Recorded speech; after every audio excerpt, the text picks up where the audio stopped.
नमस्ते फ्रेंड्स, मैं दीपेश जेठवा और मेरी यूट्यूब चैनल दीप एजुकेशन में आप सभी का हार्दिक स्वागत करता हूं। फ्रेंड्स, आज हम कक्षा 9 की सेमेस्टर 1 की हिंदी भाषा की गद्य नंबर 2, जिसका नाम है न्याय मंत्री, का आज हम अध्ययन करेंगे। फ्रेंड्स, इससे पहले बता दूं कि इससे भी पहले इस वीडियो के से पहले भी हम पद्य नंबर 1 हिंदी का आराधना का अध्ययन कर चुके हैं, जिसकी वीडियो यदि आपने ना देखी हो तो इस वीडियो के डिस्क्रिप्शन बॉक्स में मैं आपको उसकी लिंक उपलब्ध करा दूंगा, जिससे आप उस काव्य का अध्ययन भी कर सकें। तो चलिए फ्रेंड्स, आज की हमारी अध्ययन का विषय जो है वह है न्याय मंत्री, जिसका अध्ययन हम शुरू करते हैं। देखते हैं लेखक का परिचय, जिनका नाम है सुदर्शन। देखिए आगे लेखक का परिचय में, तो यहाँ पर हम देखें कि न्याय मंत्री जो एक कहानी स्वरूप का लेख हमें यहाँ पर उपस्थित किया गया है, उनके लेखक है श्री सुदर्शन, जिनका जन्म सन 1896 में हुआ था। उनका जन्म स्थल है पंजाब राज्य के सियालकोट में। उनका मूल नाम है बद्रीनाथ शर्मा। इनके कहानी संग्रह को देखें तो है पुष्पलता है, सुप्रभात है, परिवर्तन, पनघट, नगीना आदि उन्होंने कहानी संग्रह लिखे हैं। उन्होंने एक ही उपन्यास लिखा है जिनका नाम है भागवंती। तो यहाँ पर फ्रेंड्स हमने लेखक का परिचय प्राप्त किया है। आगे देखते हैं गद्य का की समझूती। देखते हैं गद्य की समझूती में, गद्य की शुरुआत में ही हम देखते हैं तो शिशुपाल के घर एक युवक का आगमन होता है। कैसे होता है यह देखते हैं कि संध्या का समय होता है और चारों ओर अंधकार है, वह फैल चुके होते हैं। ऐसे में ही बाहर से शिशुपाल का जो घर है, उनके बाहर से किसी ने दरवाजा है वह खटखटाता है। ब्राह्मण शिशुपाल ने अंदर से थोड़ा दरवाजा खोलते हुए पूछा कि कौन है। बाहर से आवाज आई, एक परदेशी हूँ। और उन्होंने पूछा कि क्या मुझे एक रात काटने के लिए यहाँ पर स्थान मिल जाएगा। जैसे ही शिशुपाल ने पूरा दरवाजा खोला तो उनके सामने एक नवयुवक खड़ा था। उन्होंने मुस्कुराकर कहा। किसने कहा? शिशुपाल ने कहा कि यह मेरा सौभाग्य है, अतिथि के चरणों से यह घर पवित्र हो जाएगा, आइए पधारिए। मतलब कि यहाँ पर शिशुपाल ने है वह जो नवयुवक उनके घर पर आया था, उनका आदर सत्कार किया और शिशुपाल है वह उन्हें उनके घर में अंदर ले ले ले गए। आगे देखते हैं कि क्या होता है। फिर दोनों घर के अंदर जाते हैं और उस समय की राज्य की जो स्थिति होती है उनके बारे में वह दोनों बातचीत करते हैं। देखते हैं क्या बातचीत होती है। उस समय की देश की अवस्था पर दोनों है वह बातचीत करने लगते। शिशुपाल कहते हैं, क्या कहते हैं देखते हैं, आजकल बड़ा अन्याय हो रहा है। परंतु परदेशी जो है वह उस बात पर सहमत नहीं होता। वह कहता है कि दोष निकालना तो सुगम है, मतलब कि दोष तो कोई भी निकाल सकता है, परंतु कुछ करके दिखाना कठिन होता है। पर शिशुपाल है वह कहते हैं कि अवसर मिले तो मैं भी दिखा दूं कि न्याय किसे कहते हैं। तो वह नवयुवक है वह शिशुपाल से पूछते हैं कि तो क्या आप अवसर चाहते हैं। शिशुपाल कहते हैं कि हाँ, अवश्य ही मैं अवसर चाहता हूँ। फिर से नवयुवक पूछता है कि क्या फिर कोई अन्याय नहीं होगा। जी नहीं, शिशुपाल कहता है कि जी नहीं, बिल्कुल नहीं। वह नवयुवक है वह फिर से सवाल करता है, कोई अपराधी दंड से न बचेगा। शिशुपाल कहते हैं कि नहीं, कोई भी हो, उनको अपराध जो उन्होंने कोई भी अपराध किया हो तो उन्हें दंड अवश्य ही मिलेगा। परदेशी है वह इस बात पर मुस्कुराता है, कहते हैं कि यह बहुत कठिन काम है। लेकिन शिशुपाल है वह कहते हैं कि ब्राह्मण के लिए कोई भी काम या कार्य कठिन नहीं, मैं न्याय का डंका बजाकर दिखा दूंगा। परदेशी है वह धीरे धीरे मुस्कुराता है। जो शिशुपाल कहता है उनकी बात पर वह मंद मंद हास्य प्रकट करता है, पर कुछ न बोले। फिर कुछ देर बाद वे सो गए। फिर क्या होता है कि सुबह उठकर वह परदेशी है वह शिशुपाल को धन्यवाद कहकर वहां से चले जाते हैं। तो यहाँ पर हमने देखा फ्रेंड्स कि उस समय की जो राज्य में फैली जो स्थिति होती है उनके बारे में उन दोनों के बीच बातचीत होती है। आगे देखते हैं कि क्या होता है कि शिशुपाल है का न्याय मंत्री अब बनना तय हो जाता है। कैसे होता है वह देखते हैं। कुछ दिनों बाद शिशुपाल के घर वह सिपाही और जो नवयुवक है वह तो चला जाता है। फिर कुछ दिनों के बाद शिशुपाल के घर कुछ सिपाही आते हैं और उन्हें दरबार में चलने के लिए कहते हैं। शिशुपाल इस बात से सहम जाते हैं कि क्या हुआ होगा कि सम्राट ने मुझे बुलाया होगा, वह समझ नहीं सकते। फिर कुछ कुछ उनके दिमाग में बात समझ में आती है कि कहीं उस दिन वह परदेशी मेरे घर रुका था, कहीं उन्होंने ही सम्राट से कुछ झूठी सच्ची शिकायत तो नहीं कर दी होगी। ऐसा संदेह उनके दिमाग में होता है। कोई बात नहीं, शिशुपाल है वह उनके साथ चले जाते हैं, दरबार में पहुंचते हैं। और शिशुपाल जैसे ही दरबार में पहुंचते हैं और देखते हैं तो उनको एक बहुत ही बड़ा झटका महसूस होता है। वह बहुत ही सहम जाते हैं। कैसे? क्योंकि वह देखते हैं कि जो सामने बैठे हैं सम्राट, वही उस दिन जो उनके घर रुके थे वही परदेशी थे। मतलब कि सम्राट अशोक ही उस दिन उनके घर रुके थे। इससे वह डर जाता है। शिशुपाल डर जाते हैं कि क्या अब क्या होगा। लेकिन सम्राट है वह कहते हैं कि ब्राह्मण देवता, मैं आपको न्याय का अवसर देना चाहता हूँ। क्योंकि उस दिन उन दोनों के बीच यह बात हुई थी कि शिशुपाल ने कहा था कि यदि मुझे न्याय का अवसर मिले तो मैं न्याय का डंका बजाकर दिखा दूंगा। तो सम्राट है, सम्राट अशोक है, वह उन्हें न्याय का अवसर देना चाहते हैं। शिशुपाल से पूछते हैं कि क्या आप तैयार हैं। तो शिशुपाल पहले तो घबरा जाते हैं, फिर बोलते हैं कि यदि सम्राट की ही यही इच्छा है तो मैं तैयार हूँ।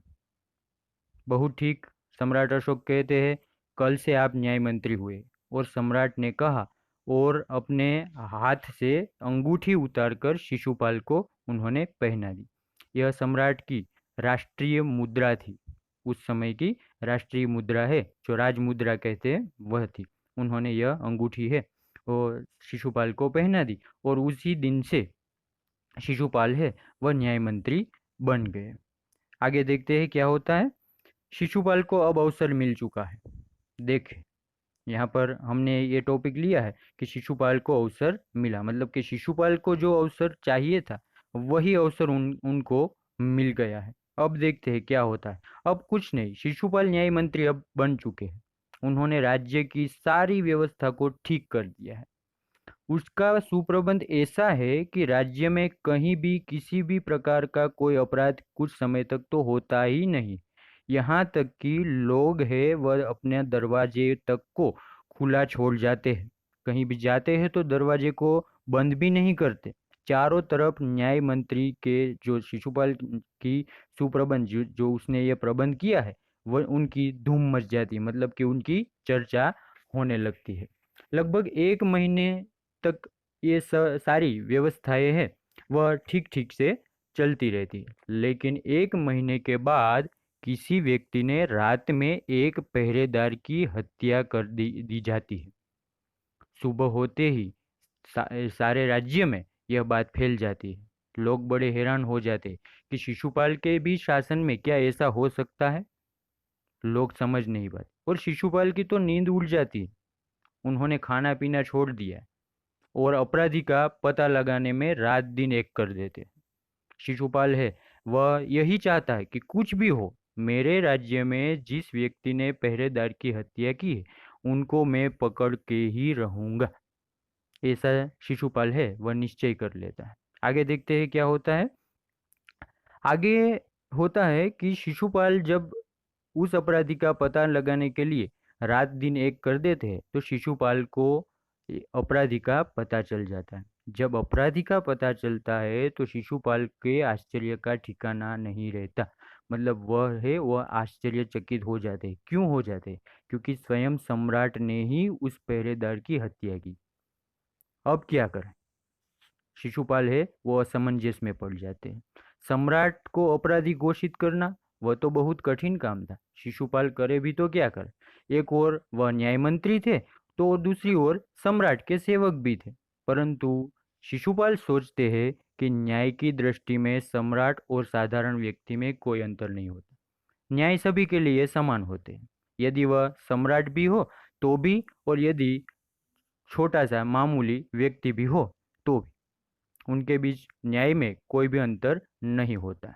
आगे देखते हैं कि क्या होता है। सम्राट की अब गिरफ्तारी का समय होता है।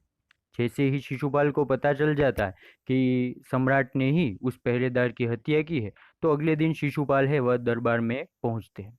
सम्राट अशोक है वह सिंहासन पर बैठे हुए होते हैं। आते ही सम्राट है वह शिशुपाल से पूछते हैं कि क्या अपराधी का पता चला? न्याय मंत्री शिशुपाल है वह साहसपूर्वक कहते हैं कि जी हाँ, पता चल चुका है। तो सम्राट अशोक कहते हैं तो फिर उसे उपस्थित करो।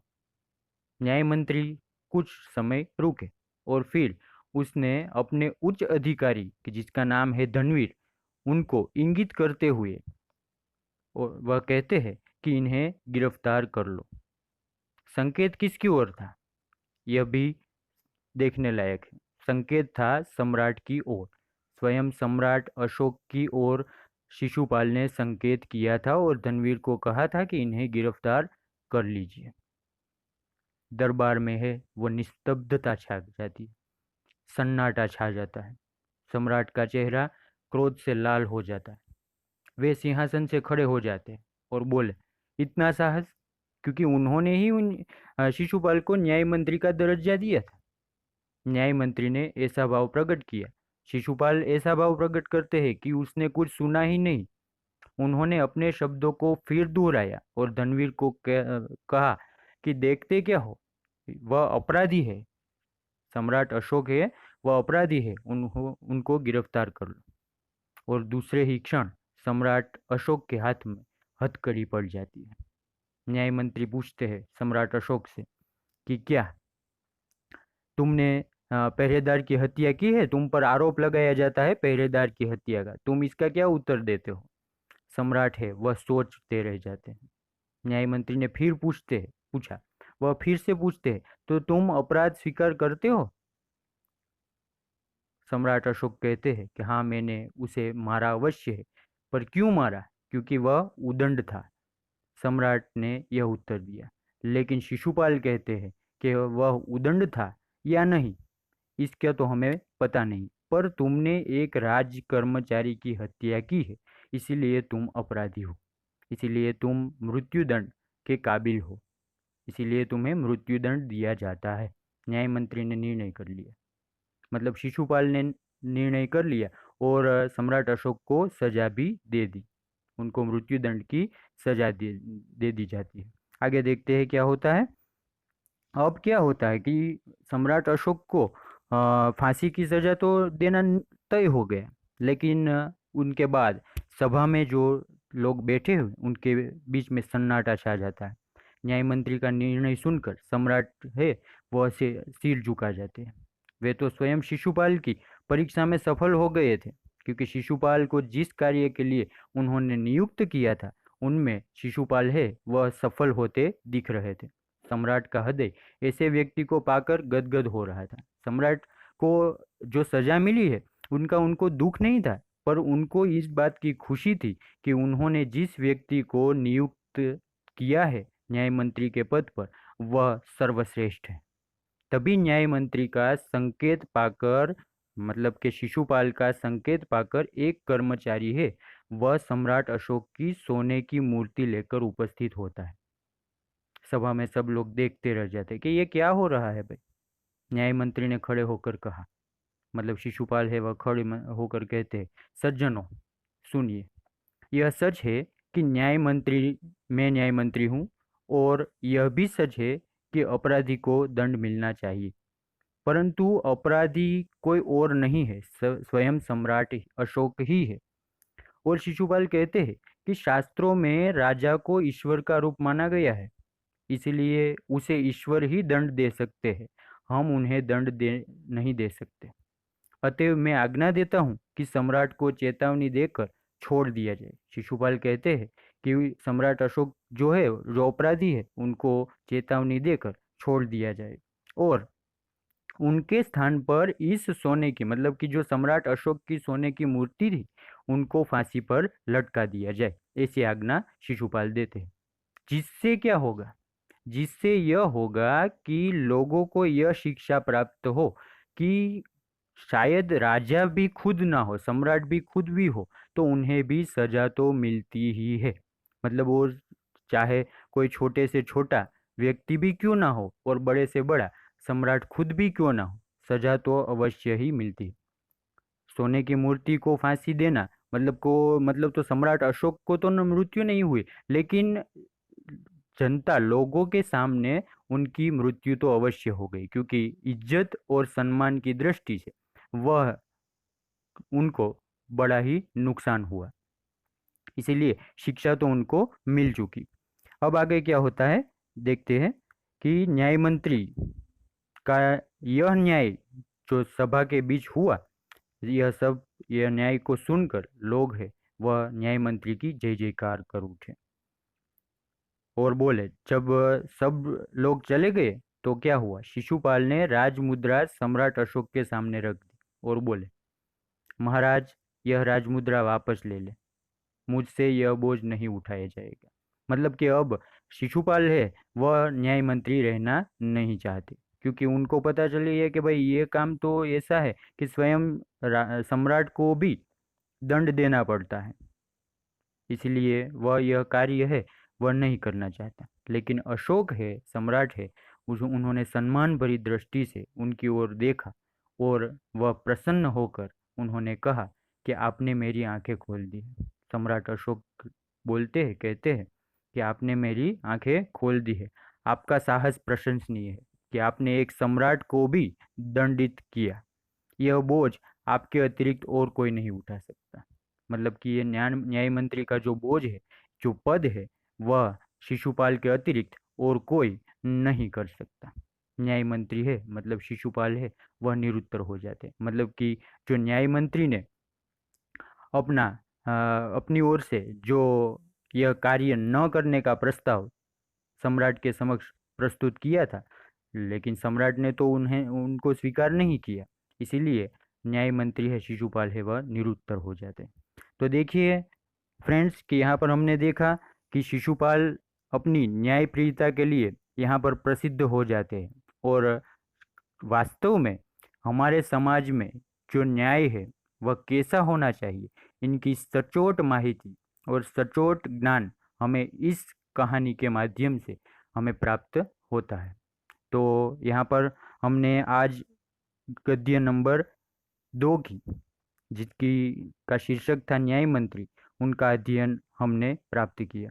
तो फ्रेंड्स यह चैप्टर नंबर 2 का अध्ययन, और इस अध्ययन के माध्यम से यदि आपको थोड़ा सा भी ज्ञान प्राप्त हुआ हो और मेरी मेरी वीडियो आपको पसंद आई हो, तो इन्हें लाइक ज़रूर करना, मेरी वीडियो को सब्सक्राइब करना, और दूसरे स्टूडेंट्स को भी यह शेयर करना, ताकि उनको भी यह गद्य की समझूती का ज्ञान या लाभ प्राप्त हो सके। Thank you.